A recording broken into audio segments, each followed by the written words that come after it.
I thought It's not a sexy pick. It's not. and now they're ugly. Sexy Oh, now. wow. Offensive linemen know that they're ugly. I thought you used to bring them up. I couldn't have done this Bring without 'em up. them. I couldn't have done this without them. Don't just interview me. That's not fair. All right, so we're getting weapons for Bo. We are. We secured the offensive Yes. line. That's great. Now we can find some young weapons that can help elevate.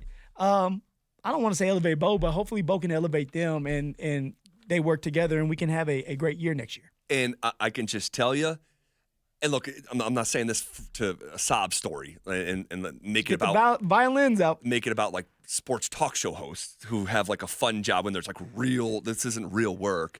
But doing this job when you're in an NFL market and you don't have a first round pick, it stinks. It stinks.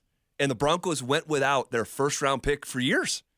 Traded a couple of them for Russ, Sean Payton. No, here's one in New Orleans. Yeah, Here, like, just all our first rounds out the door. So it's fun, the fact that it's an intersection of the Broncos having their picks again, but also, that it is the fun skill position, Oh, so you don't like offensive linemen now? No, I love offensive linemen. No, but you were just saying that I don't like them when I was saying that it was going to be fun. Let's move on here. So we don't know when, Phil, and we'll find out later this spring when the schedule comes out. But we do know who and we do know where the Broncos are playing in 2025. What exactly will they be up against? All right? And I would like to try to figure out here in a couple minutes what matchups that we know of will the Broncos have an advantage at either coach or quarterback. I like that. So, I like it. So this is the home schedule, you guys. And again, we don't know when the games are going to be played, but we do know who they're playing and we know where they're playing. Of course, we know you're going to play your divisional opponents. You're going to play Kansas City at home. You're going to play the Chargers at home, and you're going to play the Raiders at home. From where we sit right now, where do the Broncos stack up in their division as we look forward into 2025? They're definitely better than, the Denver Broncos are definitely better than the Las Vegas Raiders. Agreed. Now, I think that there's a tie. It's up in the air right now when it comes to the LA Chargers and the Denver Broncos. I think they're similar, and they're in similar situations with Jim Harbaugh being the head coach. Now it's going to his second year. Sean's fourth year for the Denver Broncos. Going into his third year. Oh, third year, man. It's flying by. Both of them have solid quarterbacks. Now, Justin Herbert, there's a lot of people criticizing Justin Herbert because he can't get it done in the playoffs, which is hard to do, but I understand. And we weren't able to beat them last year. And so for that, I'm going to say that we're sitting right there tied with the Chargers, and Kansas City's still up top, Zach. I'm sorry if I didn't answer the answer how you wanted me to answer it. No. What you answered it differently than I'll answer it. Okay. I cannot sit here in good conscience and say that they're tied because they got swept by the Chargers this year. They got beat in Denver and they got beat in LA in front of a Bronco crowd in LA. Who won more games? Chargers did. Chargers. They were 11-6. Broncos were 10-7. Who lost worse in the playoffs? Well, both of them honestly got embarrassed. They did. It was ugly for both teams. Yeah, Justin Herbert throws 4 interceptions. That's bad in itself. Brutal. And he should be. He has. Shame on him. He has skated from real national criticism here for a few years now. But Chargers lost 32-12. The Broncos lost 31-7. So there is nothing tangible that I can really point to say why they're even. They won more games. They swept the Broncos. So for those reasons, I just can't. I would be doing. Well, you have to understand, Khalil Mack is a free agent after this year, and I know that people are not looking in on the Chargers because who cares? Justin Herbert still has to find another receiver. Now they have a really good one. Now they got to add another one. Who knows if that happens for them? Did you see them tied to DK Metcalf, by the way? Yeah, I did. We'll see if that happens, though. There's all kind of rumors floating around.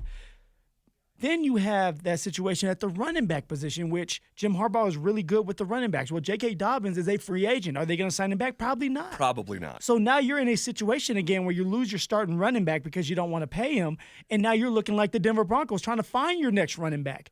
Well, who's the Broncos running back? Well, we're going to have ours. According to Mel Kiper. Mel Kiper, we're going to get Ashton Genty. But again, that's a forecast. Oh, well, I'm just saying. It's there. So that's why I have them tied, Zach. Phil. That's why they're tied. That's we're going into the next year. It's a new year. New year, new me. Okay. Obviously, look, I think that the Denver Broncos are building something potentially special here. And I also believe that they will pass the Chargers. I do. I think they're going to pass the Chargers. But I can't say with conviction that they're tied when they won more games than the Broncos and beat the Broncos home and away. I can't. They won one more game than the Denver Broncos. Right. All right. And the Chargers had beaten a team with a winning record 2 times, and that was the Denver Broncos. Right. 2 times. Right. So how are you having them side by side? Because they're similar. They got into the playoffs and similar, embarrassed but themselves. they're not the same. You said, the difference is that the Chargers got beat 12-32, and the Bills beat the Broncos 7-30 or 31-7. I initially said that. I left it out when I reset it because I don't like that. That's not. I was watching. I was like, I'm gonna get Zach's ass for this one. No. I left it out when I reset it. That's not a real metric. They both got blown out. Broncos suffered a little bit worse of a blowout. Whatever. Herbert looked terrible in his playoff game. So can we agree that they're pretty much similar? They're in similar situations. They both went to the playoffs. I want to, and I believe Broncos will pass them. If you want to, then just say it. Phil, I'm not just going to say it to say it. And by the way, they lost to the Chargers in a gotta-have-it kitchen sink game that would have locked in their playoff hopes. They lost. So, and Sean was... Well, that's why we got rid of our special teams coach, Coach Wika. Yeah. Because of that situation. It wasn't on Sean, so we got rid of the problem, I guess. I mean, again, I think they're going to pass the Chargers. You can make an argument that they're even. I'm just not going to because the Chargers won more games and they beat the Broncos twice. And Kansas City is still right there. Kansas City's still number 1. Yeah. That's the biggest gap. It's Kansas City between whoever you would have at number 2. And then the Raiders are a definitive number 4. So, okay, and if you're just joining us, we're starting to talk about the 2025 opponents. We don't know when they're going to play, but we do know who they're going to play and where they're going to play. So we initially talked about the division.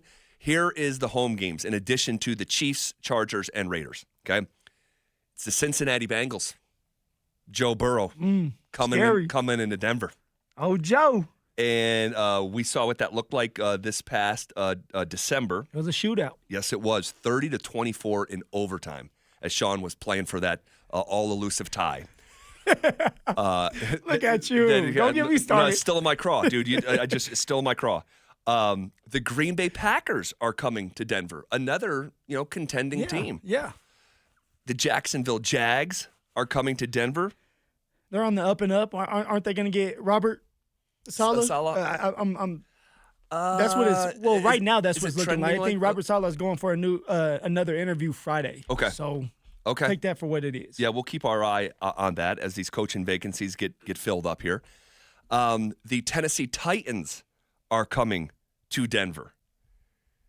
Will either Shedeur Sanders or Travis Hunter be playing at Mile High for the Tennessee Titans after being picked with the number 1 overall selection? Do the Shedeur. Don't step on no buffalo. Somebody, one of those two are going to be playing. You think so? For Tennessee Titans, I think so. Okay, so they're coming to Denver. The Dallas Cowboys are coming to Denver. The Dallas Cowboys, America's team. That's what they say. Could you imagine the noise and hype around the Deion the Dallas situation has really simmered down here? Yeah, you simmered down too with it. Yeah, I follow the market. Could you imagine if Deion Sanders strutted himself into Mile High as the head coach of the Dallas Cowboys? Like if we were doing the segment last week. That would be crazy. Crazy. Does he wear the glasses? Absolutely. Now does Sean wear his? Absolutely. Absolutely. Sean has some glasses too now. Yes, one of them wears them a little bit better than the other. Sean wore the glasses against the Kansas City Chiefs when everybody was sitting out. Sean knew it was going to be an easier game. Let me put the glasses on. Let me look good. Stun on him. Let me stun on him. And it looks like Marty Schottenheimer Jr. could be the coach of the. That's what I'm hearing. What the heck? It's different over there, Zach. It's different over there in Dallas. So strange. So Dallas is coming to Denver, and the New York Giants are coming to Denver.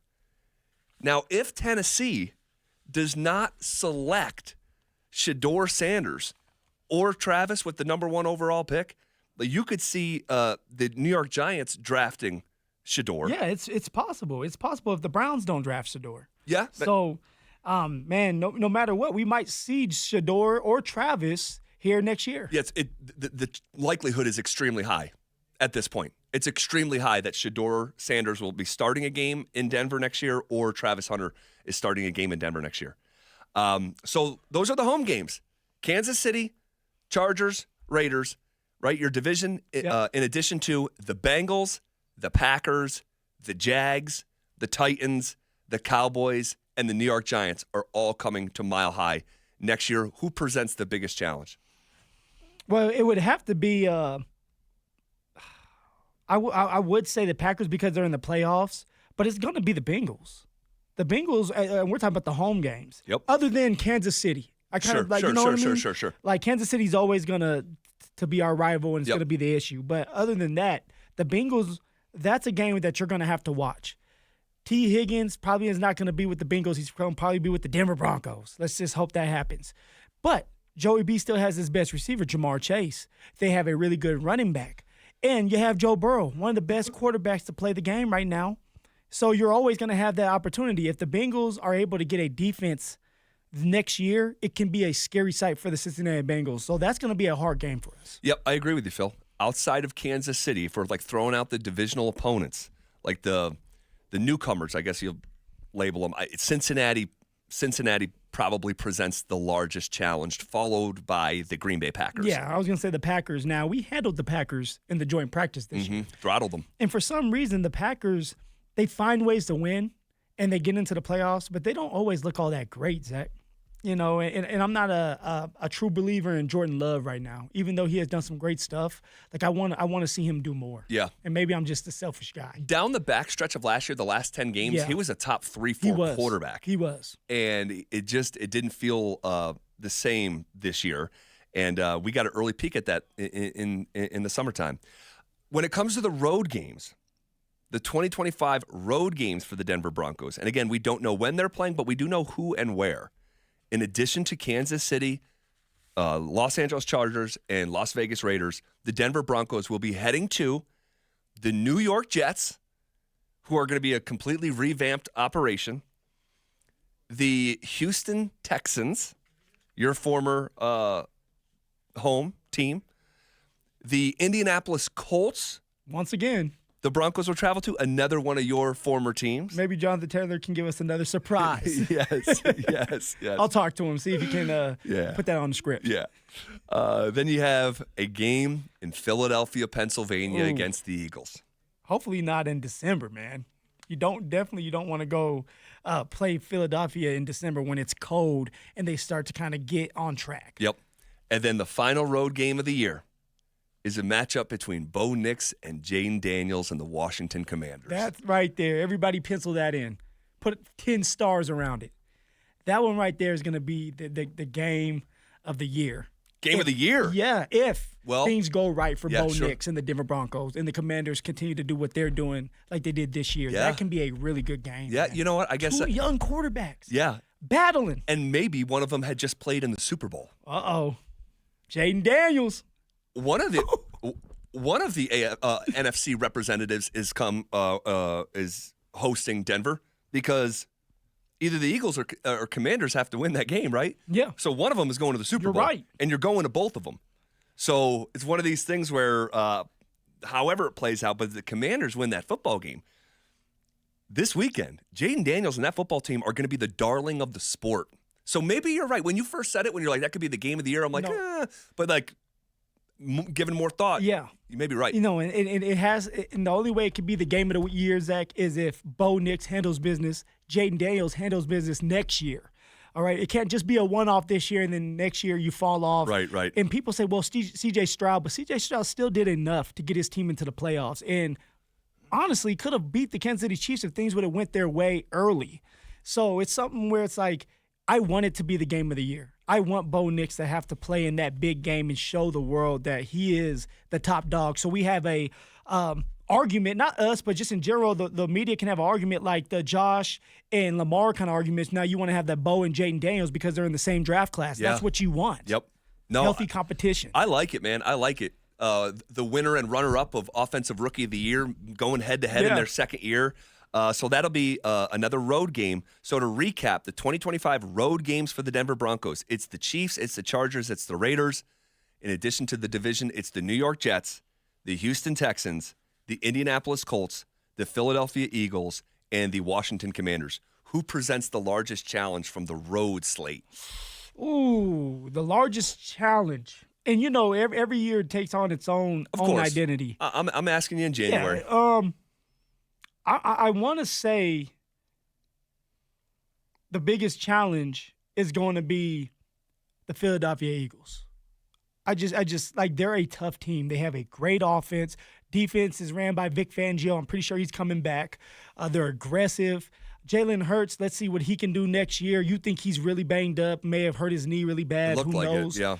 You have Saquon Barkley, and he's still in his prime, and he will win Offensive Player of the Year. Yeah. He will win that this year. And that offensive line. Man, that offensive line is nasty. And you just saw with the Bills' offensive line, which is similar in power and the way they play with power to Philadelphia. And then you got A.J. Brown and you have Smith. Now, I don't know what's going to happen with A.J. Brown. It seems like kind of a divorce is coming A.J. Brown and Jalen Hurts' way. So let's see how that pans out.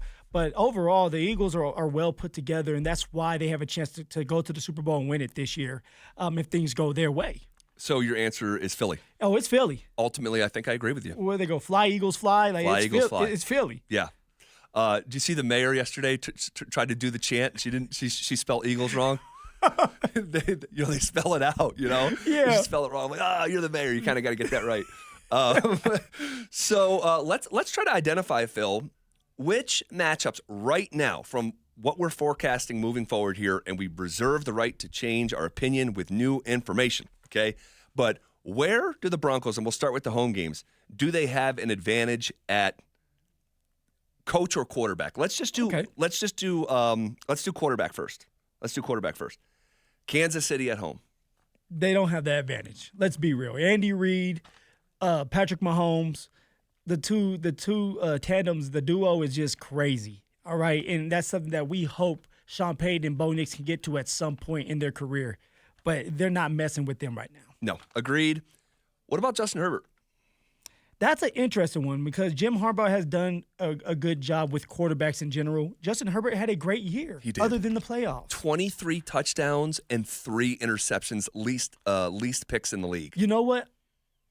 I'm gonna say that's a tie. That's a coin toss. That's up in the air. It's whoever has a better day for the quarterbacks. When you're talking about Bo Nix and Justin Herbert, who takes care of the football, who doesn't have turnovers, and for the head coach, Sean Payton and Jim Harbaugh, who coaches a better game. I think that's what it's going to come down to. They're evens. Like I look at each other evenly for some odd reason. I don't know why that is. Maybe it's because both the head coaches have the same agent. Don Yee. Yeah. You know, I don't know what it is. It's weird. Who do you think? Man, oh man. You just don't like Sean Payton and Bo Nix, do you? No, stop. I'm trying to be real and objective. You trying to be reasonable? I'm trying to look at it with sober eyes. Okay. And which is hard because I found myself just falling in love with Bo Nix. I mean, he's so easy to like. But Herbert, we're talking about a regular season game. Herbert in the regular season has been tremendous and has slightly gotten the best of Denver here. Basically split every year of his career leading up until this year when they swept Denver. Oh, man. Oh, God. Tell me this. Is Justin Herbert, does he still have a lot of room to grow? Yes. Does he? I think so. In terms of poise, when it matters most. So like regular season aside, like when he gets into the playoffs, he shrivels up. He shrivels up. So, like, for me, it's like, is his ceiling already capped? Or does he have enough room to keep pushing through that ceiling and growing? Because we know Bo Nix still has a lot of room to grow. Ton. And that's kind of where I'm at with things. I think Bo, at some point, and you said earlier, like, is going to get the best of the Chargers and the best of Justin Herbert. I think this organization's going to pass them. And I think ownership is right near the top of the list on why the Broncos organization will pass the Chargers organization. And that's why we should all be excited. Now, Justin Herbert has done a great job in the regular season play. A great job. But what does Bo Nix look like next year if he takes another jump? Sure. That's the scary part. That's why I still have him at a tie. I'll leave it as a push. I'll leave it as a push between when we're. Look, I talked you into it. Let's go. When we're just talking about the quarterbacks, I'll leave it as a push. And we're guys, if you're just joining us, we're looking ahead to the 2025 Broncos opponents. We don't know when they'll be playing, but we do know who and where. We get to Cincinnati, and we're talking about where do the Broncos have an advantage at quarterback? Yeah. Cincinnati Bengals. Oh, Joe Burrow. You know, Zach Taylor has done a great job. They have both, the head coach and the quarterback have both been in the Super Bowl. They didn't win it. They should have. They were right there. They were right there. I think they lost by 4. They did. Game-winning drive from Stafford. I had my good friend Cheeto. You know, he had a interception that I thought was going to help win the game for him. But man, I was like, dang, if he wins the Super Bowl, he's gonna have it. He's gonna put it in my face every day. Yeah. So in a way, I was okay with it. And of course, I agree. Bo's not there yet. What about the Packers when measuring Jordan Love up against Bo Nix? You know, something about Jordan Love is just off. Something about Jordan Love is just off. But you know what? They win. They win. And it's Matt LaFleur over there. Yep. And he does a great job. And he's an offensive-minded coach that does a great job of putting his players in good situations. I'm still going to have to put the Packers in front of the Denver Broncos right now with Sean Payton and Bo Nix. Well, just with Bo Nix. We'll do the coach later. I'm going to have to put Jordan Love still right there in front of Bo. He has done more, and I know he's been there longer. Yeah. But he's just a little bit better right now. Yeah, and this is where I just think the lack of sample size hurts Bo a little bit in conversations like these because I agree with you. Jordan Love has just done a little bit more, but he's had more opportunities. Yeah. So it's a little bit of an unfair fight, but ultimately we'll go with Jordan Love there. Tennessee Titans? No, it's Bo Nix because no matter what, Tennessee's going to have a rookie quarterback, and we don't know anything about the rookie quarterback coming in, whether it's Cam Ward or it's Shedeur Sanders. So it's going to be Bo Nix. And if it's not either of those two, could it be Will Levis, maybe a free agent quarterback? Like who is it? Yeah, so it's Bo. It's Bo by default there. Dallas. I'm not going to go against Dak Prescott. Dak Prescott's what has Dak done? Dak has won a lot of games. He has been in situations where he has won a lot of games. He has thrown for a lot of yards. I am not putting Bo Nix over Dak Prescott right now. I don't care what nobody says. What? It's Dak Prescott. What has Dak done? Oh my! What has Dak done? You weren't sitting here like a year ago saying I'd be okay with having Dak Prescott. No, of course. I bristle at it because disrespect Dak. No. I think Dak's the answer to the question. But simultaneously, two things can be true at the same time. I would not swap out Dak Prescott for Bo. Oh, you're crazy. You would take Dak Prescott right here in Denver right now over Bo Nix? I mean, because of the sample size and what Dak has done with his career, yes. Now we're talking about Bo, who like the sky is the limit. So I guess in that case, like no, I wouldn't because I'm excited to see where Bo goes from here. Yeah, it's going to be fun. But Dak has done some great things, Zach. Well, what are the great things? I'm still just So you don't think Dak is a top quarterback in this league? A top what? Let's say top 10. Top 10. He's flirting with it. He's flirting with it. So the top 5 goes like this. Okay. Patrick Mahomes, in order, Phil. All right. Here we go. Patrick Mahomes, Lamar Jackson, Josh Allen. We get it. Patrick, Joshua, Burrow. Oh, here we go. You're doing what I did. You're doing what I did last week, and it backfired. Wait, so you would rather have Lamar Jackson over Joe Burrow? I said Patrick Mahomes, Lamar Jackson, Joe Burrow, Josh, and Patrick Mahomes ended up losing. You valued winning. Joe Burrow has gone to the Super Bowl. He's gone into Kansas City and won. That's why I put Joe Burrow over Josh. Wait. Josh, Lamar Jackson has more turnovers than touchdowns in the playoffs. All I'm saying is I did that last week and Lamar lost. So you might want to rethink what you're getting ready to say. Hold on a second. You're telling me you would rather have Lamar Jackson than Joe Burrow if you're starting a team? Well, I'm all about the quarterbacks can move, but I mean, that's a hard one. Joey B is good, and he's been to the Super Bowl. I can't go He's against a cold that. blooded. Yeah, he's so Okay, cold-blooded. so go ahead. So it should go Patrick Mahomes, Joe Burrow, then Josh Allen and Lamar Jackson. Because You could do that. You could do that. I mean, hey, Joey I'm B fair has with been it. to the Super Bowl, And he went into Buffalo and won. Yeah. I'm not stuck in my ways. Okay. You can put Joe Burrow over Josh Allen if you wanted to. All right. But you're not putting Lamar over Joshua.